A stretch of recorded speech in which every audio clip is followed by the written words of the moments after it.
হাওড়ার 50 নম্বর ওয়ার্ডে সেখানে জলবন্দী অবস্থায় রয়েছেন প্রতিবন্ধী দম্পতি। এমন অবস্থা সেখানে যে বাধ্য হয়ে তারা আশ্রয় নিয়েছেন প্রতিবেশীর বাড়িতে।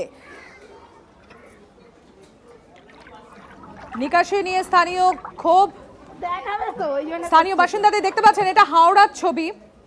জলমগ্ন হাওড়া পুরসভা 50 নম্বর ওয়ার্ড। দেখুন কোনটা জলাভূমি আর কোনটা রাস্তা বোঝারই উপায় নেই। দেখুন কি ভয়ঙ্কর অবস্থা। যারা স্থানীয় বাসিন্দারা তারা রীতিমতো ক্ষোভ প্রকাশ করেছেন এই নিকাশি ব্যবস্থার দুরবস্থা নিয়ে। এগুলো অনেক প্রত্যেক বছরই নানা করে 6 মাসের ওপরে হয়। এগুলো সারা বছর থাকে। স্কুল যেতে অনেক কষ্ট হয় আমাদের, ভেলা করে যেতে হয়, নৌকা করে যেতে হয়।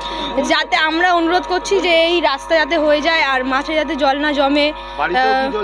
হ্যাঁ, বাড়িতে জল ঢুকে যায় প্রত্যেক বছরই এরকম। রান্না বান্নায় আমাদের অন্য জায়গায় গিয়ে স্থান নিতে হয় বা অন্য কোথাও যেতে হয়। সামনেটা দিয়ে তো আসা যাবে না যেহেতু জলটা অনেক, আর এই জন্য স্কুল ইউনিফর্ম প্রথম কথা ড্রেস নোংরা হওয়ার জন্য তো ঘুরে যেতে হচ্ছে।